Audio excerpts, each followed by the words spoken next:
Thanks, everybody. Thanks for coming listen to what we've got to say. So I will tell you right up front, I am not a PowerPoint guy.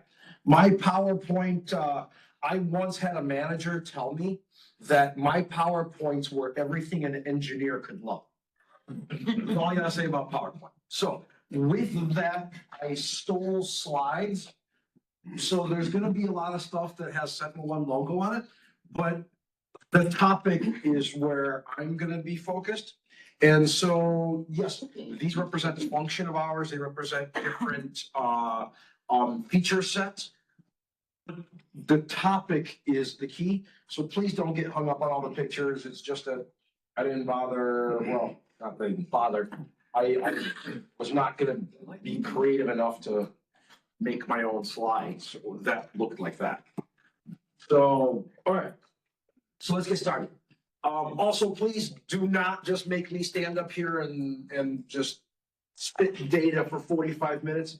Please try to make this interactive if you can. I really hate talking to myself and absolutely hate the sound of my own voice. So with that said, let's get started. So the very first thing I want to talk about, and so the culmination here of the topic is agentic AI.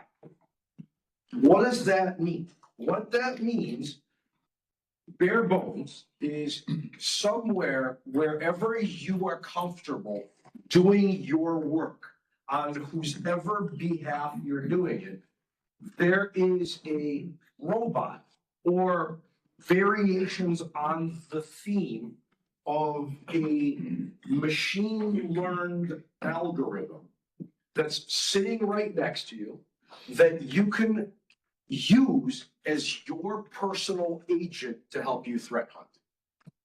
I know it may sound Star Trek or, way out there in the future. It's not. That future is already here.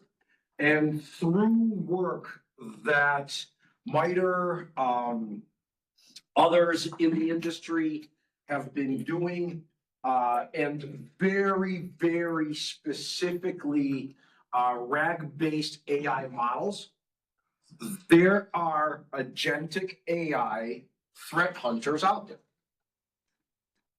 Simple put. So with that, the very first thing that organizations that do this need to kind of find out is, what's your framework? What are you basing your ideation and what are you basing your threat hunting capabilities on? So whatever you're going to do, you're going to have database, data lake, store, call it whatever you want. You're going to have some place telemetry, right? You're going to have some place that whatever security you're doing, you're going to drop the verification of that security somewhere. That somewhere is going to be something you believe gives you visibility, right? You're going to want to see that telemetry. You're going to want to be able to ask questions of that telemetry. So there's visibility. But the minute you start asking questions of it, what do you have? You have analysis. So you're now moving up a model of learning, right? Well, what model? You gotta ask that first. So two most popular ones in the industry, NIST and MITRE. So the problem with NIST, and it's not a problem, NIST is what we used to call expert friendly, MITRE is beginner friendly. And the reason for it is NIST is a lot more comprehensive, but NIST is pure overarching object. So whatever's inside the bucket, you got to define for yourself. A lot of organizations, if you don't have somebody very steeped in threat hunting, if you don't have somebody that understands different behavioral techniques, different living off the land techniques, doesn't understand how databases are set up, what schema we're using, and all of that stuff, NIST is going to be way over the top. And it's going to be really hard to get a hold of. A lot of companies that we work with that do this are usually your bigger organizations that are very comfortable bringing in a consulting staff. So MITRE, on the other hand, especially MITRE Attack, kind of puts that entire framework in your hands. Adversarial tactics, techniques, right? They tell you, here, this is the it. So as part of what you do, it becomes very important to get your visibility and make sure that the analytics are focused on a framework. Now, with that, you start asking the question of, well, who's the judge, jury, and executioner? Is it just me? Because if it is, we got a problem, because I don't want to be the smartest guy in any room I'm ever in. That generally means I'm getting stuck. So the question becomes, who do you use as friends to adjudicate? And there's a million of them, right? There's reversing labs, there's virus total, there's Mandiant if you can afford the hacks that matter. There's all kinds of different labs. There's MITRE themselves. There's all kinds of labs that provide adjudicated telemetry. What does that mean? A lot of times what that means is a giant database of SHA values. They're going to give you a giant database of here's everything we see, here's what we see on a regular basis. Jam it into your data lake, and you can start making the patterns and matches and so forth. Common sense, right? But you're now using friends to help you adjudicate. And then the top of the line of that, what ends up happening at the very top is, if you're comfortable with your visibility, if you're comfortable with your analytics and enrichment, then you can start to automate, which means while you sleep or while you're enjoying your family time, your agent is adjudicating and hopefully mitigating for you. You can get a day off. So again, that requires maturity. The biggest thing here is, and when I say maturity, my daughter will tell you I'm the biggest child she knows, but maturity, what I'm talking about here is the full knowledge, the full understanding of real-time risk, insights, and automation. Right? And so that's why you see the progression here. And honestly, the insights and specifically the automation, it's difficult. Why is it difficult? Because there's a lot of, I don't know, how many of you have experience with open source? Man, awesome. Good. Okay, so a lot of times you're sitting in Git and you're ready to download an open source. You're going to download something that's not been compiled, so you can compile it, you can play with it, you're going to be good on your own. And you've got 62 choices. What? This is one software. Why do I have 62 choices? And you find out of those 62 choices, 59 of them are somebody that added comments and said, oh, this is new now. This is new software. No, it's not new software. It's nicely annotated, but it's not new software. People do this kind of stuff. Well, guess what? Crooks do the same thing. Crooks will grab a malware that has been through the mill. Virus Total knows about it. Others know about it. And what they'll do is they will change patterns of procedures. They'll make it base 64. They'll encrypt 3 of the procedures with an internal key. So now Virus Total's like, shit, I don't even know how to put a hash value to this. So let me just exclude that from the hash value. You didn't change the software. The software still operates. And a computer does not care. The computer says, oh, it's just a different procedure, I'm good. The problem is the SHA value changed. And so if you're waiting for a SHA value, if you're waiting for a signature, as they call it, if you're waiting for that, sorry, that's too late. That's too late. And so if you're going to automate, guess what you're automating? You're automating 0 day.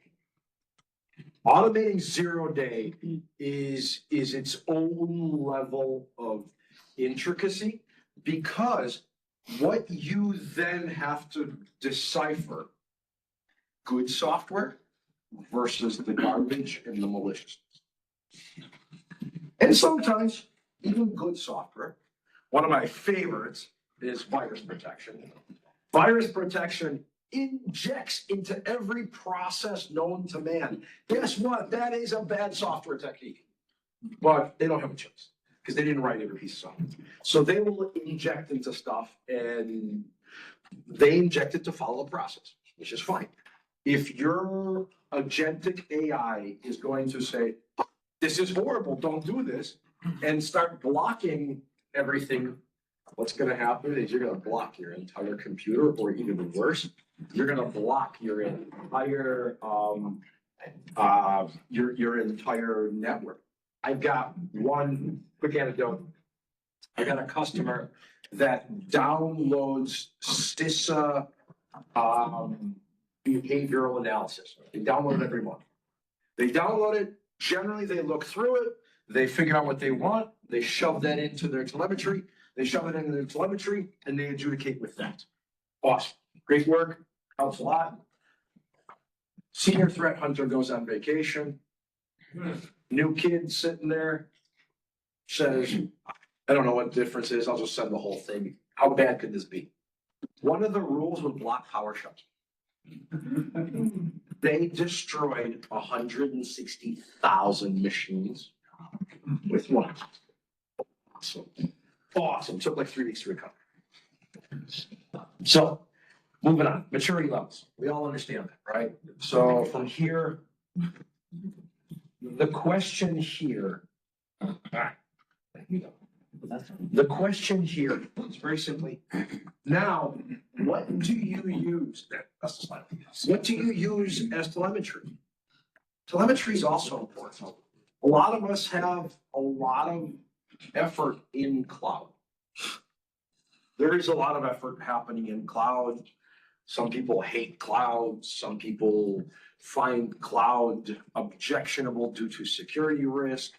However, every single one of the 3-letter acronym agencies has a pretty heavy, pretty serious cloud instance. Those 3-letter agencies also have very, very large budgets. I hear you, and I'm not disagreeing, However, to that end, a lot of us have Active Directory. And then a lot of us, because our VPN is not on our premise anymore, because our people tend to travel and we don't want to have, to your statement of large budgets, we don't want to have all of the circuitry for network. We throw VPN in the cloud, which means I need an LDAP store that does IAM, Identity Access Management, in the cloud, which means I'm going to do something like Entra ID. Used to be called Azure AD, AKA Azure or Active Directory on somebody else's box in somebody else's data center, hopefully protected for you, right? So one of the beauties of Active Directory was developed to provide, not to hide. So it's very easy to find the admin password. It's very easy if you, through any kind of phishing, through any kind of anything, can get to a person's machine and they don't have the proper security for Azure, you can very quickly say, hey, I'm here, I'm this user, I'm Dimitri Dukin, what's my admin password? Active Directory will give it to you very nicely. That's a problem. So I hear you on that. My point to this slide is very simply, telemetry is key, and a lot of times where you get it from is not necessarily congruent to standard security. So when I talk to people, one of the first things they tell me is, okay, I've got endpoint security, awesome. I've got firewalls, awesome. I've got VPN logs, awesome. What they don't tell me, application behavior. application health check. Are my applications running okay? What if one of them's been hacked? I don't know. So, because a lot of times, wherever the application metrics go is usually a different database that's not linked to security. So there's that problem. Several of the others, if they do any kind of development in cloud, a lot of times the cloud stuff is not even protected. Like it's a container. You can't log into a container. Yeah, you can absolutely log into a container. So with that, and it's immutable, which means it should never change. Go tell it to the hacker it's about to change it because you don't know. So there's all kinds of different games. Folks, a lot of times now I see will run containers, will run their own Kubernetes on-prem for people that may be doing development inside their premise. State agencies do this plenty of times, so this also happens. So you never know where you're getting your telemetry from. The moral of this slide is if you've got a data lake and you are gonna do any real threat hunting, try to link it to as much of the extemporaneous data sources that you have, which a lot of times also means talk to your friends. Talk to the IT guys that maybe do product lifecycle management, that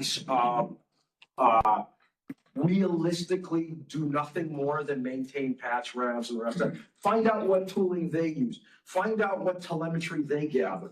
Talk to the guys that run applications. Find out what health checks they do. That kind of stuff. Where does their stuff live?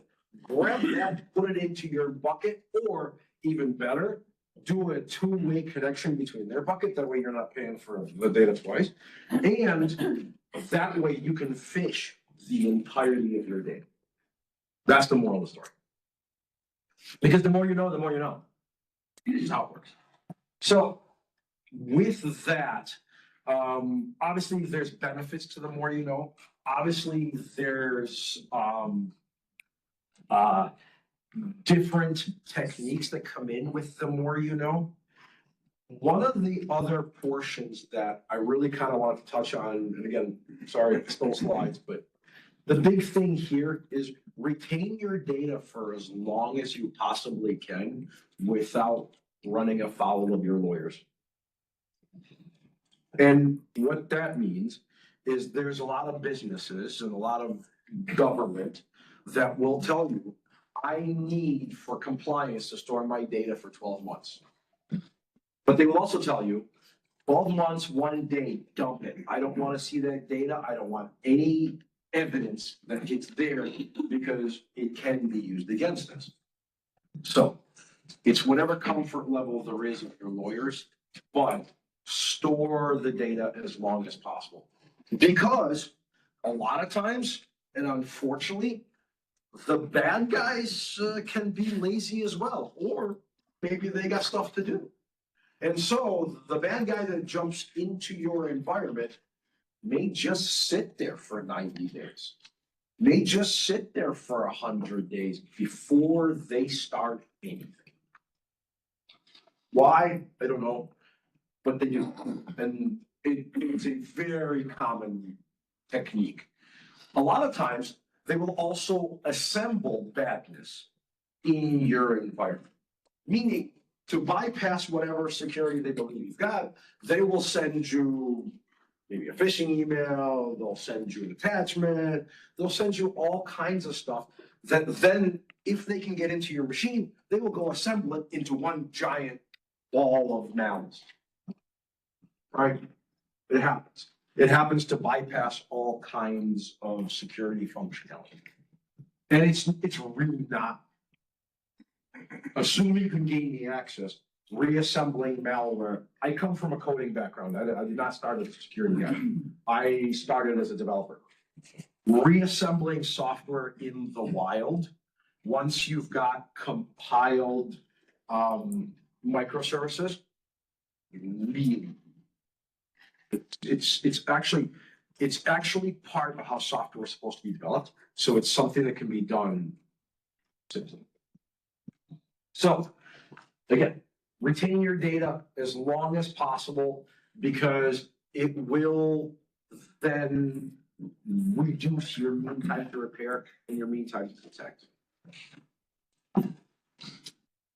One of the other things, now I only want to touch on this because there are issues that occur. So you've got your model, you've trained your model, you've worked your model. How long is your model good for, you know? So you start running it?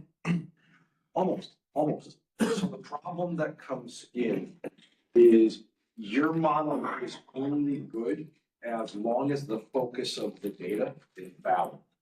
So it's really hard to tell time. And so almost everybody though in a database correlates based on time. One of the most popular databases out there, it's free as well, it's called Grafana. Grafana is a database that literally is just a time sensitive database. That's all that made it popular, but it's a great database.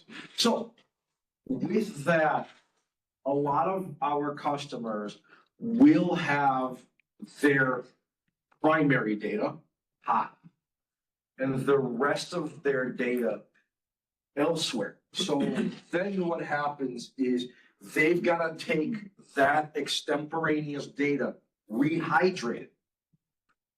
So what did they build their model on? They built their model on hot. They didn't build their model on everything they have to rehydrate, because the reason they have to rehydrate is because they don't have enough storage capacity to store it. So this becomes a problem. And back to your statement, because it's, again, it's a very, very valid statement. Budgets aren't limitless. However, you got to try to figure out the gamesmanship of keeping all of your data as hot as possible for as long as possible. There are techniques to be done to do that. You can take your data and you can write your own signatures about your data so that you don't necessarily have to keep all the data. You can just keep the signatures, which obviously is less fun. There are those kind of techniques, but the moral of the story is if you are doing a tiered data structure, make sure you've got all of your agency viewing all of your structure, not just the thing that the CISO said is key, because the CISO, again, doesn't see everything necessarily. So again, MITRE, if you're not doing this stuff today, I just suggest starting with MITRE. It's the easiest way. So with that, let's talk about the specifics of an agent. An agent is going to have to live in some pretty menial places, right? I talk to municipalities of water. So folks that provide water services, water treatment, waste treatment. So sometimes it's government, sometimes it's a separate organizations, meaning it's a separate company that is beholden to a government, whatever. A lot of their tools are on Raspberry Pis or they're on PLCs. If anybody knows what a PLC is, program logic controllers. So they're on computers that by design are not very performant. They're built for purpose. However, if anybody's read the book on Sandworm, they are very hackable. Very hackable. And a lot of times, because they were built for purpose, the people that built them were only looking at the tree. They didn't care about the rest of the forest. So what they've given you is very specifically a tool for a function. The fact that there may be more memory, the fact that there may be more processing power, the fact that there is more than likely different ports to get in and those ports are not at all protected, that provides its own issues. So make sure your agent can live there. Or if your agent can't live there because it's big, make sure your agent has enough visibility to be there when required and still gather telemetry. So with that, what we like to do, and what a lot of the companies that are highly mature in this, what they'll do is they'll have an agent that basically spoofs and then also sniffs an environment. So they've got an agent sitting there, and it knows enough about the lay of the land. It's seeing whatever multicasted or broadcasting to kind of basically say, hey, if you're gonna probe me, I'm gonna talk to you as if I'm a PLC. I'm gonna replay whatever I just heard. It may be BS, and whoever I'm replaying to may go, oh, that's garbage, to stop. Okay, fine. But if you're snooping me, something's wrong. Because I'm not supposed to be there. And if you're trying to find me, you're finding whatever is out here, which chances are you're malicious. So there is that type. Some people call them honeypots, the rest of that, but that type of effort needs to be in networks or needs to be among places where things are too small. You got to be able to see into that. Then on endpoints that have real, not real value. On endpoints that are much more performant, have a full operating system, namely your workstations, your laptops, all of the stuff that is carried around, or all of the computing effort that is there providing your work environment. That needs to have an agent. But again, that agent can't be 100% performant, so you gotta go up from there. So wherever your telemetry is, wherever your cloud is, that has to be the final judge. Because that's gonna be most performant, right? Your data lake has to be the most knowledgeable of the AI models, because it's gonna be used as the deciding factor because it's most performant. And so what will happen is a lot of folks will dedicate true horsepower to creating the compute around the data lake. Now, one of the good things is about that, if you're getting telemetry in from the outside and you know about adjudication, one of the things you can do is you can have retrieval augmented generation. What does that mean? Very, very fancy term. But what it really means is you've got the answers to the test before you start taking the test. There is zero reason for your AI to hallucinate. There is zero reason for you to get any wrong on the test. Now, does that mean you're not going to have false positives? No. What it means is your false positives are going to be aligned with your true positives, which means they're going to be secure and focused.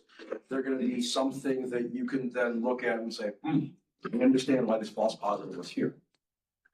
Again, it's not foolproof. It is performance enough to get you far enough to where you then can take it from there and do the rest of the work and buy yourself the time and buy yourself the value of having the minutia and the heavy lifting done for you. So that's done through retrieval augmentation. There are a lot of companies out there that will talk about their weekly, bi-weekly updates. What are they updating? If it's a machine learned model on-prem that can get to 0 day, if they're telling you they're updating two things, a kernel lock and a signature. A signature, it's too late. A kernel lock, 1980s called, they want their code back. The problem with kernel locking, the biggest problem with kernel locking is it stops functionality. It basically means whatever environment I'm providing to you, the user, I'm going to hard stop that environment by saying nothing can change the kernel. Then what you get when you have software that kernel locks, you get gremlins. You get software that, okay, it's the same gold build, but if I click the left key while I'm holding down the arrow button, all of a sudden the laptop freaks out and reboots. It's because it hadn't seen that before. It's looking for the kernel. It's saying, I'm gonna throw this in cache. I wanna review it. And the computer is saying, stop, you're not throwing anything in cache. You're not reviewing. I can't have you dig into the kernel. So what does it do? It panics and reboots. And all of us go, nothing was damaged, let's keep moving. Well, that's not exactly pretty. That's not exactly the way it should work. And people that can figure that out, in that boot sequence, in the rest of that, there's an entire world of stuff you can play with. So with that said, all of the organizations that require and hammer home on updates, you gotta be careful. That doesn't mean you never update your software. What that means is you have a confident level of protection in between the times you choose to update your software, which means you understand how your software functions and why. Again, a different level of maturity towards your software. So, everything going up to the data lake, everything going through providing you telemetry, providing you understanding. Now, how do you turn it into one schema? And now we're talking database schema. So database, nothing more than columns and rows, right? Or columns and rows. So with that said, how do you identify the names of all your columns? We used to, in the development world, we used to have all kinds of problems. We used to say, hey, we found a dev that hates the colon, or we found a dev that hates the comma. Because what they would do is they would change all of their syntactical lexicon without colons or without commas. Awesome, but we used them. Why did they do that? That's what they prefer. So what happens is you got to kind of agree on a language, right? You got to agree on where you're taking it. So with that, no matter what you inject, no matter what you digest, you got to have it go into the same column names, the same row functions. If you're going to do non-relational, which I would want to do non-relational because relational is very expensive and really bad for this. But if you're going to do standard bucket store type stuff, your convention has to be bulletproof. The great majority, OCSF, Open Comma Schema, or Open Cybersecurity Schema Framework. Wouldn't be common as correct in there. Apologize. Open Cybersecurity Schema Framework. Developed us, Splunk, AWS, Google, are the usual suspects, right? Palo, Crowd, the usual suspects. So, Open Cybersecurity Schema Framework just gives you a naming convention for everything you're doing in a data lake that just makes it easy. The other thing it does, it makes all of your SQL portable. Think about that. If I know the headers and if I know how the database should be laid out, I can have a SQL query that transcends a database, which means as long as I got the databases connected, I can go into one database and say, give me all the telemetry about Dimitri's machine from this time to this time related to Microsoft Word. And all that pattern will seep through all the other databases and you will get the knowledge. What have you just solved? You have solved one of the biggest problems in big data, the problem of data munging. Normalizing and moving, data munging. So, again, your attackers, your hackers, they're all doing this. So, the moral of the story and the reason that I do these kind of talks and the reason I the reason I appreciate the effort that's going on is trying to adjudicate, trying to figure out how to commonize disjoint platforms. The reason I finally got into security was because if you look at security as kind of like the culmination of the things, you have code that you write for robotics, you have code that you write for web, you have code that you write for backend. Security says you got to do for all. You can't just have a focus here. You have to focus here. And when you've studied the same tree for long enough, you finally say, okay, I had enough. You got to get broader. That's what security is. And so the field of view, the reason there is a new dawn is because with today's technology, it is very possible and actually not very expensive to integrate things that previously weren't exactly things you discussed or wanted to integrate. You can integrate groups that are not necessarily previously friends. You can integrate groups that may not think of operations the same way you do, because there are enough functions out there and there is enough common language that's been set up. I've got a lot of folks asking me these days, how do I integrate physical security? At least somebody here brought that up before I spoke. Cameras. I have a lot of municipalities, a lot of companies, a lot of big banks that will have a fleet. Well, the big problem with fleets, people are always stealing gas. And it's really hard to maintain who's stealing, who's not, when everybody just has a gas card and they're rolling around. Not if you have camera data. Makes things a lot easier. And if your camera data is correlated by time, well, you can grab it and see what time, and you know where it was. All right, let's look at the camera. Let's ask the camera guys. So it's a variation of the theme, but if you think about it, and if there's enough tagged and enough this and that, you can start to bring that into security databases as well, right? So with that, I keep trying to go for the up arrow. You got to make action out of your threat intel. Modern databases will allow you to cron SQL queries. What does that mean? What that means is you can set up a search. You can say, hey, I want this data.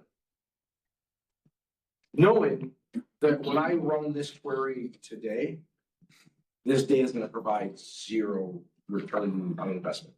I'm going to see nothing.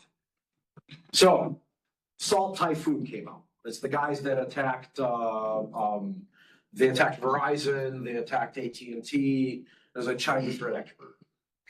They attacked the who's who. This made big news because I guess it was a slow news day. I don't know why, but it made big news. And literally, we got thousands of calls on, am I infected with Salt Typhoon? So you can pretty rapidly develop a query, even though you may not have any data on Salt Typhoon, but you can have phishing data. You kind of get a lay of the land of what they did, and you can kind of piece that together, push that out. There you go. Now you understand what to hunt for. You run the query in your environment, you get zero response, right? Because you're not infected with Salt Typhoon. So what do? Do you just say, okay, I'm good, I'm not infected, let's leave it alone? Or do you run that query, I don't know, every hour, every 12 hours, just to keep knowledgeable? Because, okay, I'm not infected at time t equals 0. What about t plus n? Or what about t plus n times n? You know, I mean, whatever time frame you may want to run it. You may want to run it for 6 months, 180 days, a year, whatever. So all of that is very doable, and modern databases come with that. That is something that is good functionality. Now, this we've kind of touched on from a different angle, but one of the things that makes a lot of sense is XDR. specifically for the extended systems. What we see now is your virus guys will have their own analyzer. Your firewall guys will have their own analyzers. Your VPN guys will have their own analyzers. All of those different analyzers are just ML models that are being used for them. Well, you can either recopy all of that data, or you can take their data that they've analyzed and get the answers and put it in your data. That way, you're not storing as much. Perhaps you're just storing signatures, perhaps you're storing just highlighted telemetry, whatever it is. If you trust them, which you probably do if you bought them, it's a great way of gaining more knowledge rapidly. And every single one that I know of your organizations that sells any whatsoever SIM will bring in XDR somehow. Not everybody, mileage varies, but it is definitely something you should look at because that's great data, right? That is data that's very workable. What's my time look like? Yeah, 5. 5? Okay, I'll move fast. So we touched on it again. Another thing that you need to start looking at is verdicts.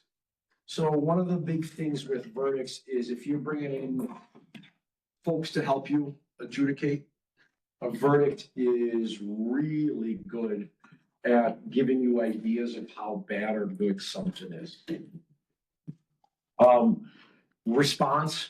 Response, many organizations today, when they respond, it's an alert. Okay, thank you. Do you quarantine anything? Do you at least stop the process? What do you do with that alert that helps me buy some time on what's going on? This is what I'm talking about. Once you trust your data, what can you do? Solving cybersecurity is a data problem, is what it is.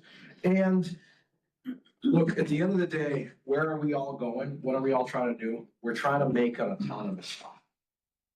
We're trying to make an agent that you really can use to do the legwork for you, to be that beat top, so you can be the topmost detective in resolving whatever maliciousness there is creeping in. That's the presentation. I know, I'm sorry, it's only 5 more minutes. Questions? Yeah, question. I mean, just what do you see as the biggest barrier to entry on this, right? It seems like a lot of things to do. I understand getting laws and there's budget and other things. Well, I mean, from a people standpoint, or I guess non-budgetary, what's the biggest challenges you're seeing? Honestly, the biggest challenge I'm seeing is it's too easy to throw your hands up and say it's too big. And there's not enough people willing to dive in and help. But the help is there. The help is really worthwhile. There's groups like this. There is folks like me that I do tabletop games all the time. Those games give you nice patterns of thought, they give you ideas about how tools are set up that you can then take on yourself. So I mean, make the offer, we can do a tabletop game at a time. I've done them with over 100 people. They're not that tough to set up and they show you these tools. So transfer of knowledge, I'd say that's the biggest. You gotta be willing for it and you need to find good friends that can help, but it's doable. What are the challenges in the room for anybody who's gone down this path and tried to get there? What challenges have you all seen trying to set up something similar to this and do threat hunting out there? Diminishing return on investment. Yeah. The more you find, the more you have to take action, and sometimes plausible deniability is what executive leadership wants. Yeah. Seen that a lot. Yeah, you're not wrong. I agree with you. Lawyers have their place. I'm on the ocean, I'm in the Ohio River. Good start. I have a joke about that. Anybody else, any challenge or question back here? So my understanding is we don't actually have the computation power to do actual agentic AI right now. Is there a reason to believe that that computation power will be driven by money? I can demo it for you. It's not, Really, it's not only here, it's, I can, yeah. Like fully autonomous thought? Really? Yeah. Yeah. Is it something that will do 100% of the work? Yeah. Okay, Will it give you 70%? okay, so I guess that's the question then. How does that differ from AIs we have right now? When you take the language model of the entire internet and you say, I don't care what shoes you're wearing. I don't care who's shopping for what. I am going to teach my model specifically on tactics and techniques. And I'm not gonna use, that's the other thing. Everybody then, the minute I say that, somebody says, well, you're teaching it on my data. If someone's teaching it on your data, they don't know what they're doing. What you need to teach it and what I'm always looking for is what software are you using? What software are you using and how are you using that software? Because I want to teach it on that software, not your data. I want to see how the newest Microsoft Word, how the newest Task Finder, how the newest Google Doc is functioning so that I know, okay, this is good software technology. This is the good stuff versus the bad stuff. You would be surprised at where you can put a full static ML and how small you can get it. I've got a Nook on my desk, small little computer, 64 gigs of RAM, i7, 2 terabyte SSD. I can run a full agentic AI and still have room for 10 to 12 VMs. I guess my question would be, if it only does 70% of the work, where are we drawing the line between when it's an AI tool and when it's actually its own agent? You know what I'm saying? So that's a good question. So what I would say is it's still its own agent. It's like being a leader of employees or like raising kids. The mileage is gonna vary from kid to kid or employee to employee. But they're still yours and they're still very worthwhile. And so to that end, you may not get everything, but you're gonna get far enough to where it will be an incredible time savings. And if you've ever written a paper and you take that paper and you say, okay, I gotta start creating from scratch versus creating from 15 to 20 ideas that are sitting in front of me. It's a lot easier when you're sitting with 15 to 20 ideas than it is from, oh shit, and I'm creating from scratch.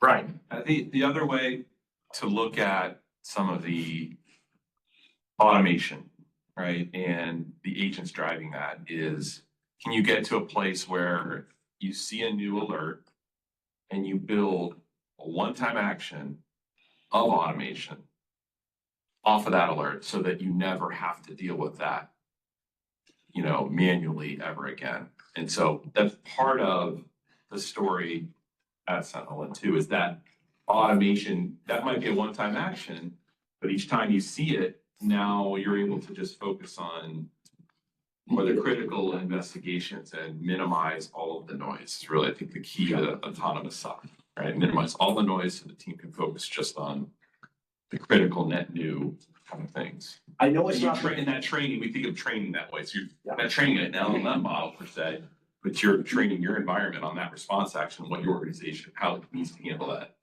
threat. I know it's not the focus of this group, but if you guys ever really wanted, we could easily bring in a tabletop game, capture the flag. And we could easily pretend you guys are all level 3 threat hunters by sitting an agent next to each and every one of you and let you threat hunt. It's very doable. Like I said, I can get 12 VMs and an agent that'll act like its own thing on each of the VMs into a Nook. And a Nook is, sorry, I'm an ex-smoker. way ex-smoker, but it's about the size of 2 packs of cigarettes. I don't know how else to describe it. So, but yeah, what do they call it? It's very small. Can you roll it up to your sleeve? So this is from like the coding side, but like Yeah. as Yeah. ML models or like, you know, like Microsoft Copilot Mhm. have gotten better, people have like stopped learning how to code, right? Do you think with your model, you have to have like some baseline knowledge in order to use it? Or do you think it'll like cause bad habits to form where you no longer know like the automation side of it? You just say, if the model can do it, then it is, otherwise like, I don't know what to do.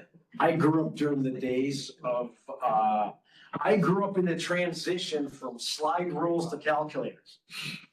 My father always told me, if you can't do this in your head, you don't know anything. Okay. I don't know. I still can't remember how to use that damn slide rule. I'm pretty damn good with a calculator. So I don't know how to answer your question. I too agree with you. I write code the way I write code. Yeah. I've tried writing code with ChatGPT and the rest of that. It saves me time for sure. It absolutely saves me time. Is it writing code? No. It's giving me good ideas. It was back to your question. It'll get me, writing code is more different. So writing code, it'll get me 50% of the way there. Threat hunting, it'll get me 70%. I've used the newest models out recently. It's insane right now. Like the newest ChatGPT drop. It is, but you're testing on canned procedure. Try testing on something you are developing from scratch. Yes. Yeah, it's insane. It's nuts. I got it. Better, right? That's pretty cool. I got one question for you. So, you know, you got XDR, that's where you started. What are your customers seeing that, like what minimum set of logs is required for people that have used your XDR for a long time? You know, what are you seeing that's needed to make, say, an agent usable enough to where a junior analyst is able to get the value? I would say you can threat hunt off of your EDR logs by themselves. Sure, but I mean, we so like to pay for the licenses to get up and running, you know. To pretend, all right. If I had my Running a druthers, SOC, right? if I had my druthers, I would say grab your EDR logs, grab your Windows event logs, grab whatever firewall logs you have and whatever cloud function logs you have. What that means is generally your Office 365, your firewall, your EDR telemetry, and your Windows event. You can grab that. You are literally 90% there.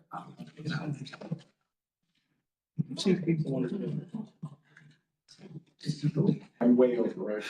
Any other questions? Thank you to the HA.